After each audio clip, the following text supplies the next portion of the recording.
Hello, knowledge seekers. In this episode of 20 Minute Books, we delve into the transformational wisdom of Good to Great by Jim Collins. For 5 years, Collins and his team of researchers embarked on a quest to pinpoint what elevates a company from average to extraordinary.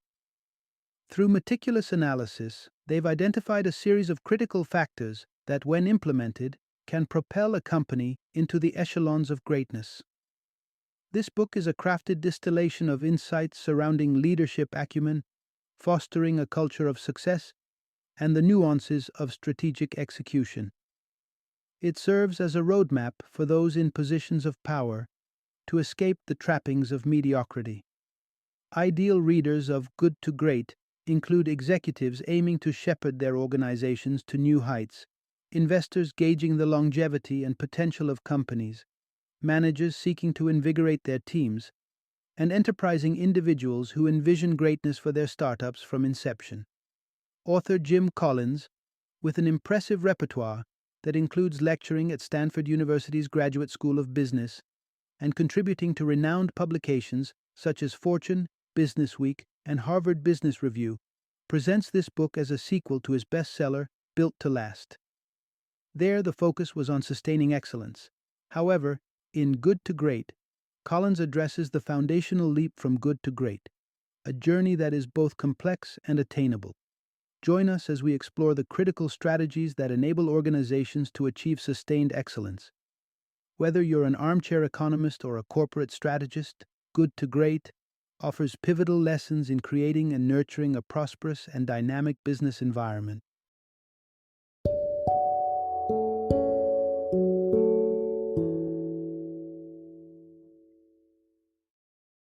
Good to Great: Why Some Companies Make the Leap and Others Don't. Introduction: Decoding the Leap from Good to Great. What separates winners from the rest? Jim Collins, celebrated for his insights in Built to Last, tackles a pressing question in the business world. How does a company transition from good to great? While Built to Last provided a guide for maintaining excellence, this exploration dives into the metamorphosis that catapults a company into the realm of exceptional performance. Collins, alongside his research team, embarked on a rigorous 5-year investigation targeting 3 distinct groups of U.S. public companies. This study involved a deep dive into the histories of good to great companies, entities that initially matched or underperformed against the average market for 15 years, but then underwent a remarkable surge, outstripping the general stock market by at least 3 times in the subsequent 15 years. Direct comparison companies, firms with similar opportunities as the top performers, but continued on a path of mediocrity or decline. Unsustained comparison companies, organizations that momentarily achieved greatness but failed to maintain it, eventually falling below average market performance. The research was exhaustive, analyzing over 6,000 articles and sifting through 2,000 pages of executive interviews. The aim was precise: to unearth the specific practices, strategies, and decision-making processes that fueled the extraordinary success of the good to great companies. With this knowledge, Collins and his team set out to provide actionable insights that could guide other companies eager to make a similar leap from good to great. This study not only highlights the potential for transformative success, but also serves as a blueprint for enterprises aiming to achieve and sustain extraordinary performance levels. Part 1: Unlocking Success. The Power of the Hedgehog Concept. In the animal kingdom, the hedgehog triumphs over the crafty fox using a remarkably simple technique.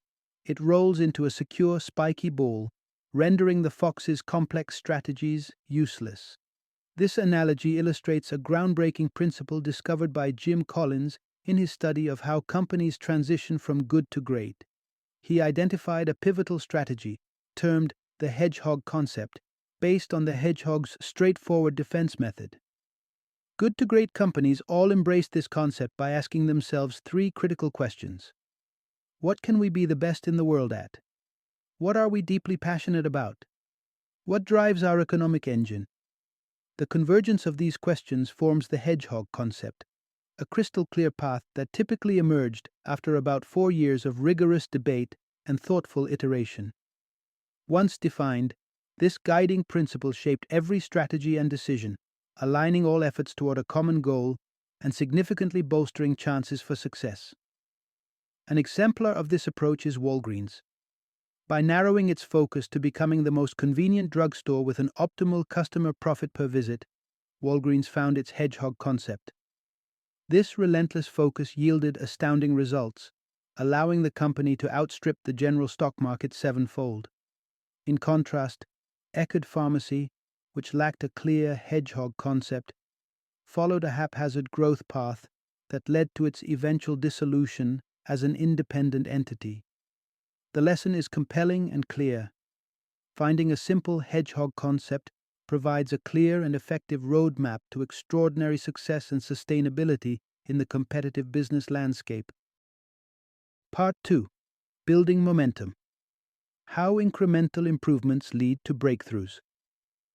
The leap from good to great is often perceived as a dramatic, overnight transformation.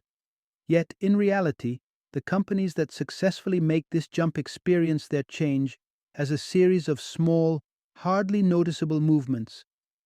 These entities rarely recognize the transformation until much later, as it doesn't happen through explosive rebrands or high-profile campaigns.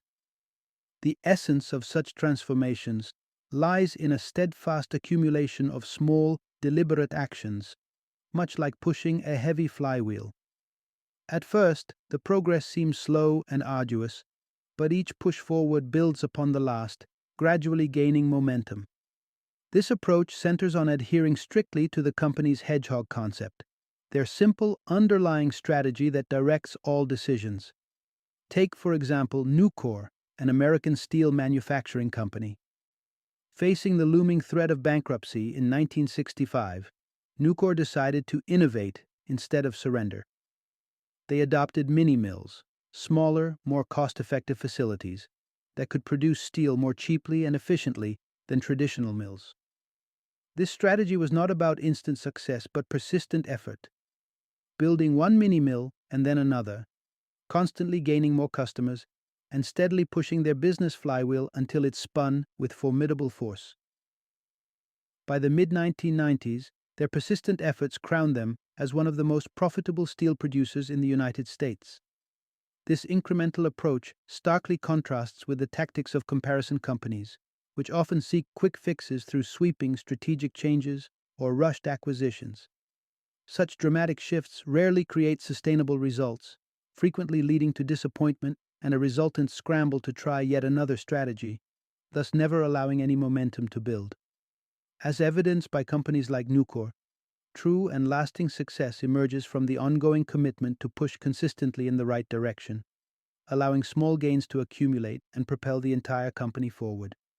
By focusing on these tiny incremental pushes, organizations can eventually achieve a breakthrough that seems sudden only in retrospect. Part 3. Technology as a tool, not a destination.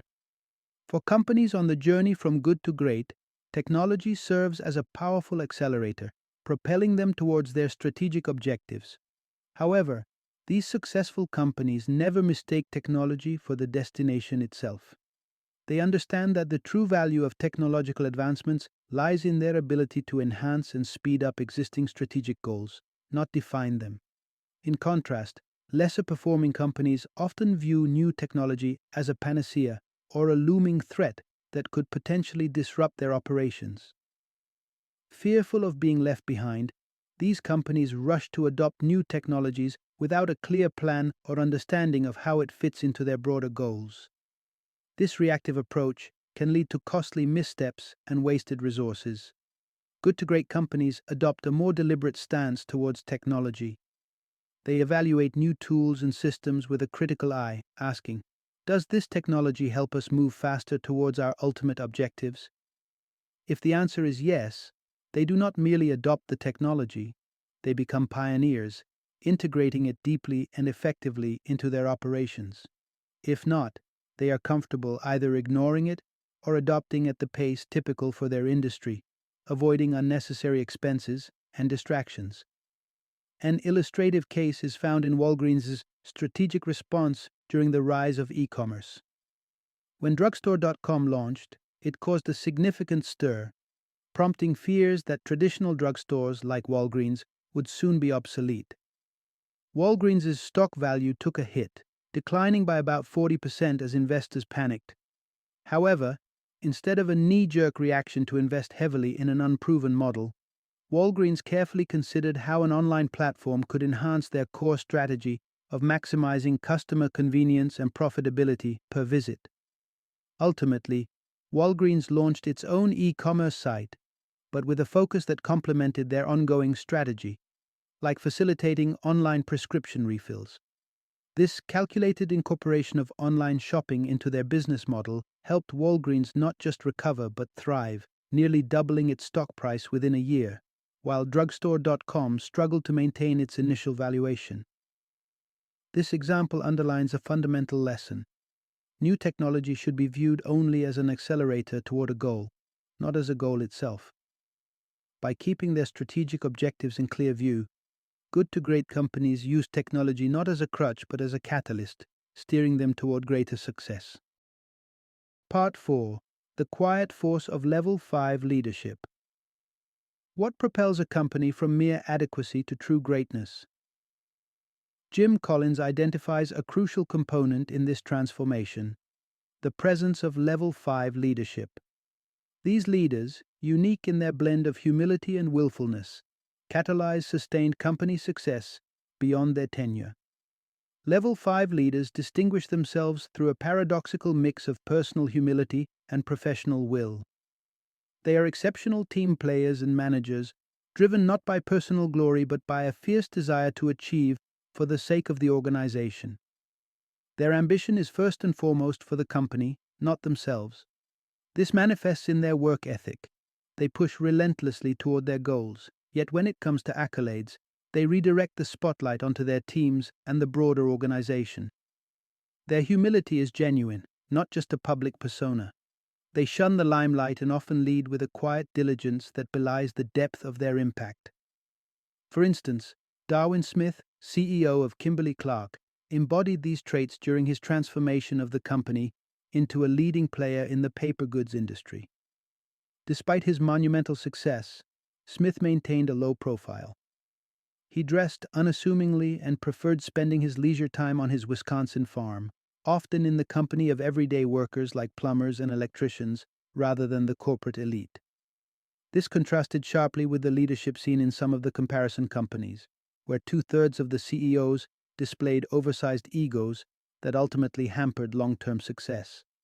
A prime example is Stanley Galt of Rubbermaid, whose leadership, while initially successful, did not foster sustainable growth or effective succession planning. After his departure, the company rapidly declined, demonstrating how crucial sustainable leadership is for enduring corporate health. Level 5 leaders do not just lead their companies to success. They ensure these organizations thrive long after they are gone, establishing a legacy of excellence that transcends their personal contribution. This selfless leadership approach proves essential in shifting from good to great, as these leaders instill their organizations with the resilience and direction needed to sustain long-term success. Part 5. People First, the bedrock of a great company. Jim Collins's exploration into the makings of exceptional companies reveals a compelling insight. The initial step in transforming from good to great isn't to develop a strategic plan or a vision, but rather to ensure the right people are on board. This first who, then what approach underscores the importance of who is in the organization before deciding the path it will take. The principle is simple but profound. With the right people on the team, any company can navigate toward success, even in the face of uncertain and turbulent times.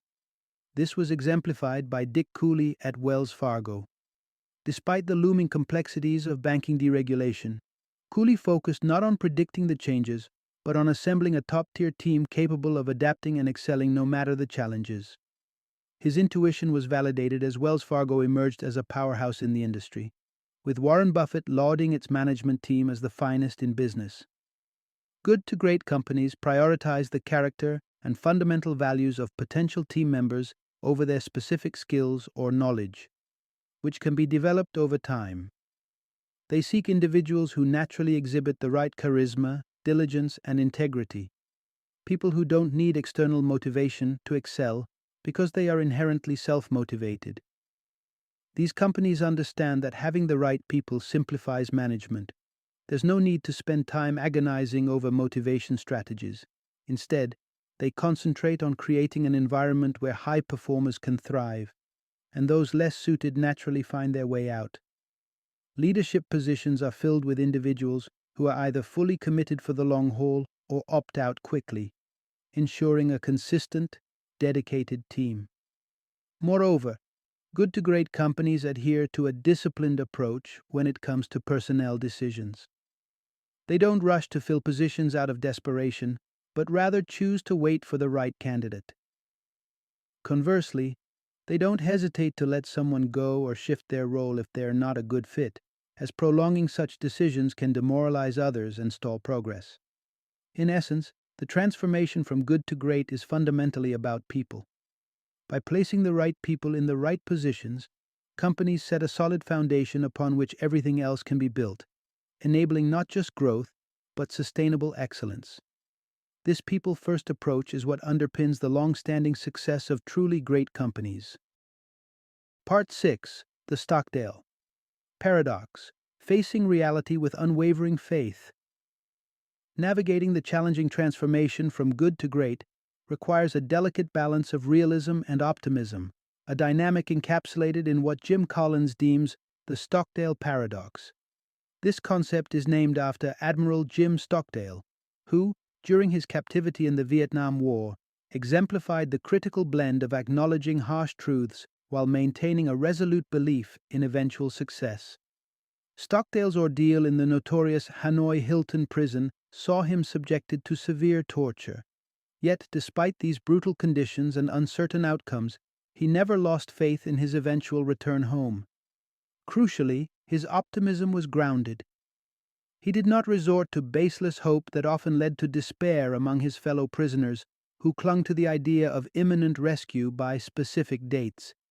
His survival, Stockdale later asserted, was due in large part to his ability to confront the grim reality of his situation, paired with an unshakable belief that he would prevail.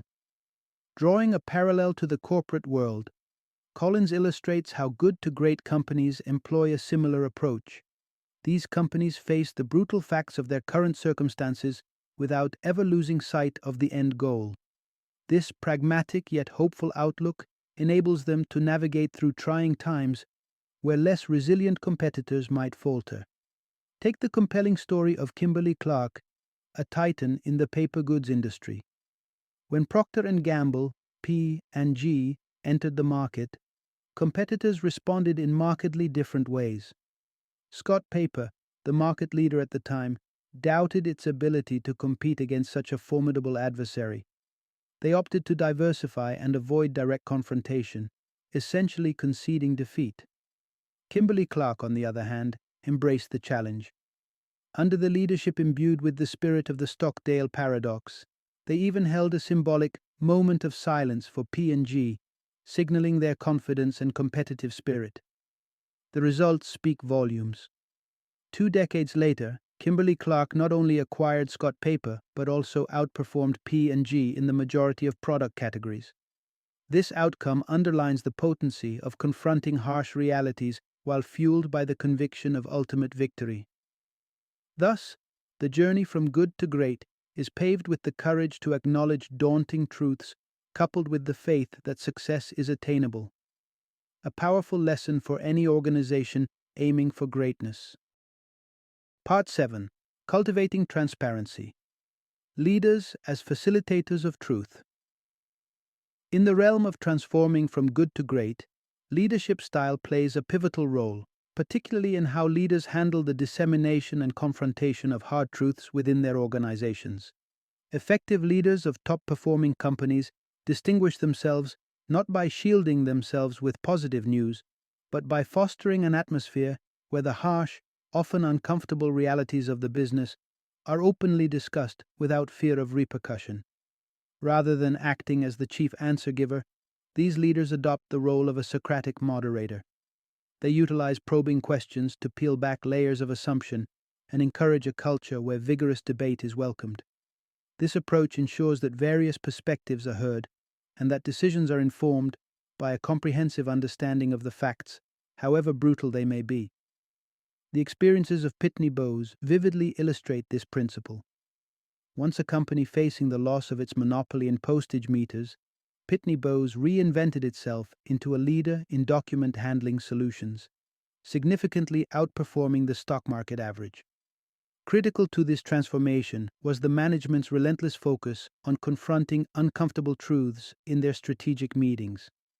Instead of basking in their achievements, they delved into the most daunting challenges, the scary squiggly things hiding under rocks. This fearless confrontation of the toughest issues helped the company navigate through potential pitfalls and toward sustainable growth. Moreover, these environments where the truth is prioritized discourage the assignment of blame when mistakes inevitably occur. By focusing on learning from errors rather than attributing fault, organizations foster a more transparent, engaged, and adaptive culture. Additionally, the implementation of red flag mechanisms serves as a structured way to ensure that critical issues are escalated promptly, guaranteeing that they receive the necessary attention before morphing into larger crises. In essence, good to great companies don't necessarily have access to more or superior information than their counterparts. Instead, their leaders cultivate a culture where facts are faced with candor and decisions are made with the full weight of reality behind them. Establishing such a culture of transparency and rigorous truth-seeking is essential for any leader aiming to steer their company from good to great. Part 8. Discipline over dictatorship. The key to embedding the hedgehog concept. True transformation from good to great entails more than just strategic insight. It requires a deep, unwavering commitment to a culture of discipline. This doesn't mean harsh rule under an iron-fisted leader, but rather a consistent dedication to a clear, well-defined principle, the hedgehog concept. Such discipline ensures that every action and decision aligns with this central strategy, propelling the company towards long-term greatness. Consider the extraordinary discipline of triathlete Dave Scott, who not only endured intense daily physical training, but also strictly controlled his diet down to the minutest details, such as rinsing his cottage cheese to reduce fat intake. This level of commitment is mirrored in the cultures of good to great companies, where discipline isn't imposed, but ingrained.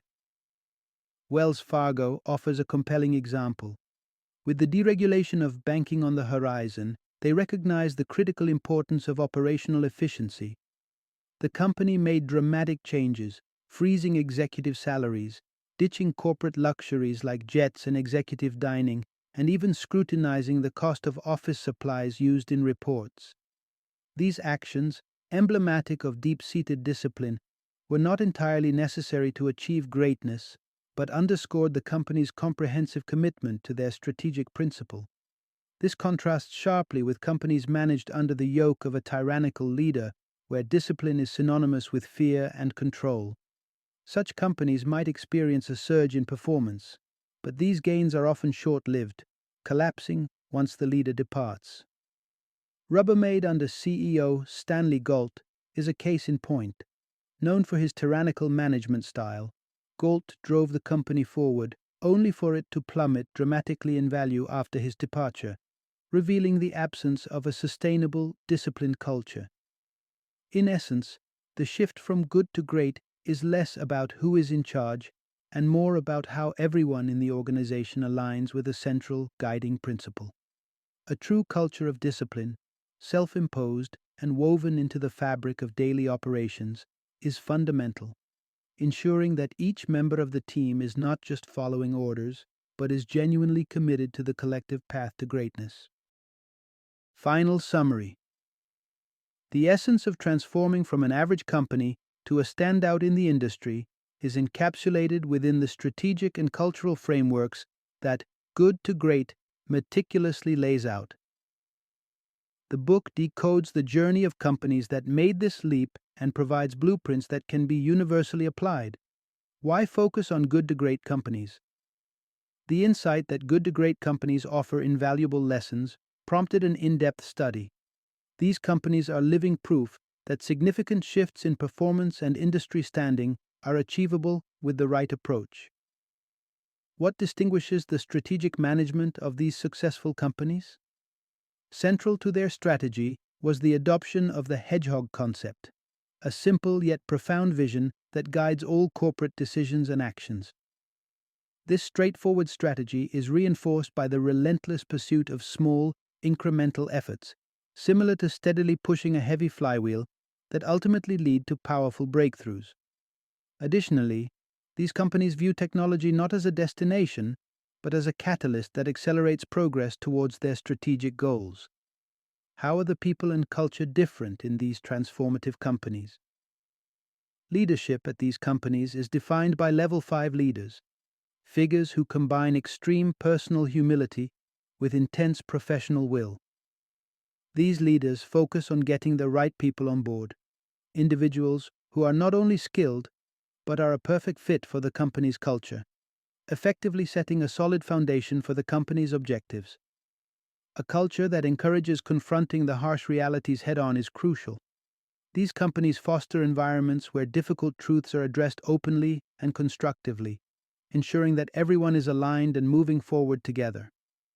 Finally, a rigorous culture of self-discipline is essential, ensuring that each member of the organization adheres strictly to the core principles and strategies laid out by the hedgehog concept. In conclusion, Good to Great not only explores what it takes to elevate a company's standing, but also delves into how sustained excellence can be achieved through disciplined people, thought, and action. This transformative journey is accessible to any company willing to rigorously apply these tested principles.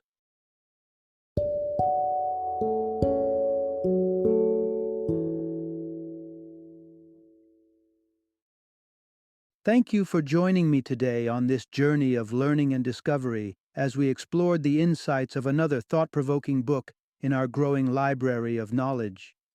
If you've enjoyed our time together, please take a moment to follow our podcast, give us a 5-star rating, and share 20-minute books with other knowledge seekers. Your support truly means a lot. Don't forget to join me again in the next episode, where we will delve into another enriching book. Until then, happy reading and happy listening.